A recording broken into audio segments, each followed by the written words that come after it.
Spoštovane gospe, cenjeni gospodje, lep pozdrav iz oddaljene Kanade. Trenutno se nahajam na skrajnem zahodnem delu te velike države, približno 10.000 kilometrov stran Slovenije ali 9 časovnih pasov za lažje razumevanje.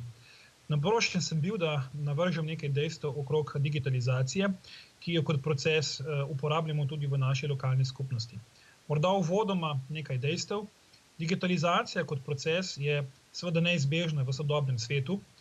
Digitalizacija omogoča zelo visoko stopnjo participativnosti oziroma vabi k udeleževanju vseh deležnikov v lokalni skupnosti, kar je izjemnega pomena zlasti na ravni delovanja občin, saj projekte, ki jih izvajamo, načeloma moramo vdelati v konsenzu z nekim večinskim mnenjem, da so seveda ti projekti potem projekti vseh ljudi, ne pa projekti bodisi župana ali občinskega sveta. Digitalizacija je seveda orodje in omogoča pomoč delovanja in razvoja demokracije, ne more in ne sme pa biti to nadomestek za bodisi odločevalce na eni strani ali ostale deležnike v demokratičnih procesih. Digitalizacija kot postopek prav tako zahteva veliko mero profesionalnosti, predvsem na strani tistih, ki jo razvijajo, seveda pa je logično pričakovati potem tudi neko strokovno znanje na strani uporabnikov. Kje v lokalni skupnosti sami izvajamo digitalizacijo? Prvi ukrep, ki smo se ga poslužili, se nanaša na delovanje občinskega sveta. Vso gradivo in vse, kar se pripravlja za občinski svet, se pripravlja samo še po e-poti, ukinjeni so vse fotokopiranje gradiv in pošiljanje gradiv. Verjeli ali ne, za naš občinski svet, ki ima 25 članov, smo na ta način ustvarili prihranek 50.000 evrov na rangu mandata občine. Vmes smo seveda nakupili prenosne računalnike za občinske svetnike, bilo je nekaj zadržkov, bilo je nekaj težav, ampak smo jih prestopili in danes lahko dejansko poslujemo izključno po e-poti, da o ekološkem pristopu niti ne izgubljam besed. Pomembno se mi zdi pa tudi to, da imamo zelo aktivno občinsko stran, spletno stran in pa delovanje preko Facebooka. Bilo je nekaj pomislekov, ampak sam prepoznavam Facebook kot orodje, ki omogoča dvosmerno komunikacijo med občani in občinsko upravo. Najbolj ponosen sem na servis 48, kjer je aplikacija, s pomočjo katere lahko občanke in občani kadarkoli zaznajo v neki mikrolokalni skupnosti težavo ali problem ali izziv, to prijavijo, locirajo dogodek, recimo javna razsvetljava ne deluje, pojavila se je nova luknja na cesti in tako naprej.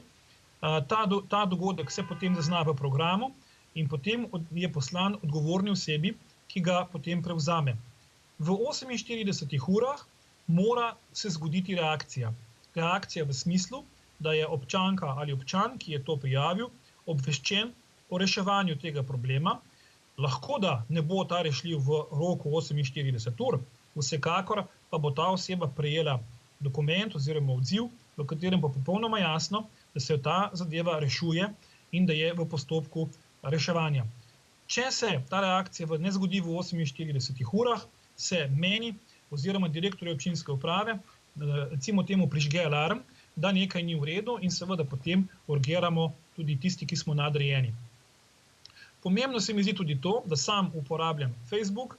Bilo je nekaj skepse v zvezi s tem, moram pa povedati, da zlasti mlajši del prebivalcev v naši občini preko Facebooka komunicira z menoj, me marsikaj vpraša.